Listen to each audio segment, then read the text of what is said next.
Political news, sports news, crime news કે તમારા રાજ્યના સમાચાર, હવે દરેક ખબર પર રહેશે અમારી નજર. ગુજરાતનો સર્વશ્રેષ્ઠ ન્યૂઝ ચેનલ. દેશભરમાં આજે પીએમ કિસાન ઉત્સવ દિવસની ઉજવણી કરવામાં આવી હતી. વડાપ્રધાન શ્રી નરેન્દ્રભાઈ મોદીએ તારકેશ્વર ખાતેથી પીએમ કિસાન સન્માન નિધિ યોજના અંતર્ગત વર્ચ્યુઅલ માધ્યમથી સમગ્ર દેશના ખેડૂત કુટુંબોને પીએમ કિસાન સન્માન નિધિ યોજના અંતર્ગત 23મા હપ્તા રૂપિયા 2000ની સહાય ડીબીટી મારફતે સીધી તેમના બેંક ખાતામાં જમા કરાવી હતી. આ પ્રસંગે પીએમ કિસાન યોજના 23મો હપ્તો રિલીઝ કરવામાં આવ્યો હતો. આ અવસરે પાટણમાં એપીએમસી ખાતે સાંસદ શ્રી ભરતસિંહ ડાભીની અધ્યક્ષતામાં જિલ્લા કક્ષાના પીએમ કિસાન ઉત્સવ દિવસ અને મિલેટ્સ ડેવલપમેન્ટ યોજના અન્વયે કૃષિ મેળા કાર્યક્રમનું આયોજન કરવામાં આવ્યું હતું. આ કાર્યક્રમ દરમિયાન વડાપ્રધાન શ્રી દ્વારા પશ્ચિમ બંગાળથી આપવામાં આવેલ સંબોધન તેમજ ગાંધીનગર ખાતે મુખ્યમંત્રી શ્રી ભૂપેન્દ્રભાઈ પટેલની અધ્યક્ષતામાં યોજાયેલા રાજ્ય કક્ષાના કાર્યક્રમનું જીવંત પ્રસારણ નિહાળવામાં આવ્યું હતું. રાજ્યમાં આ યોજના અંતર્ગત 51.28 લાખથી વધુ ખેડૂતોને રૂપિયા 1025 કરોડથી વધુની સહાય 23મા હપ્તા તરીકે સીધી તેમના બેંક ખાતામાં જમા થનાર છે.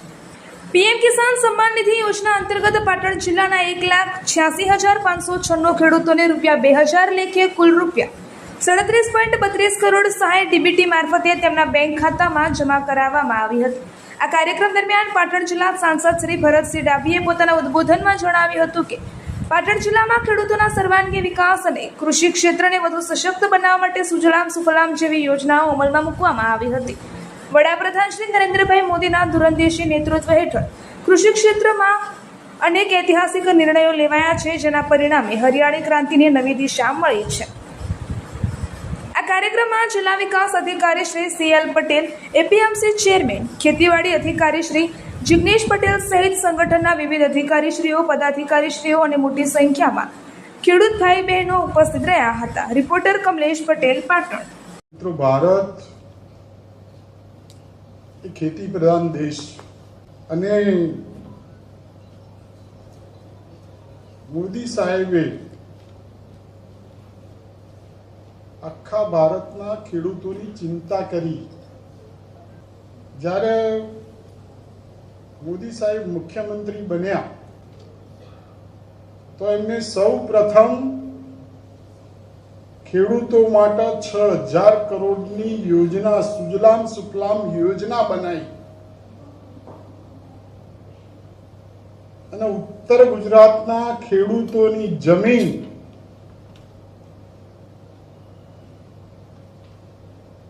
એ પહેલોનું દ્રશ્ય આપણે જોયું છે. બસમાં મુસાફરી કરતા હોય તો હે ખેતરો પૂરા ધાકોર પડ્યા હોય. આજે હરિયાળી 6,000 કરોડ રૂપિયા ફાળવી અને સુજલામ સુફલામ યોજના શરૂ કરી.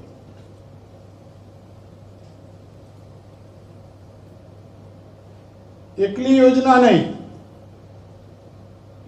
શું કરીએ તો ખેડૂતની આવકમાં વધારો થાય, તો એના માટે દરેક બજેટમાં ઉત્તરોત્તર નાણાકીય જોગવાઈ કરી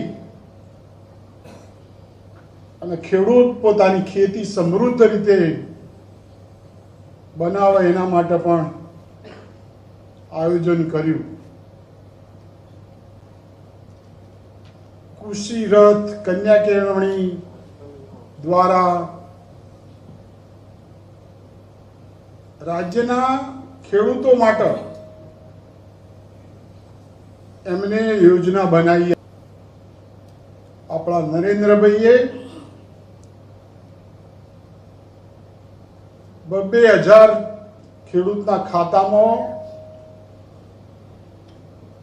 ટ્રાન્સફર કર્યા. એટલા માટે કે ખેડૂત જ્યારે એને ખેતી કરવા જાય ત્યારે એને અનાજ લાવવું હોય, ખાતર લાવવું હોય તો એના માટે મદદરૂપ થવાય.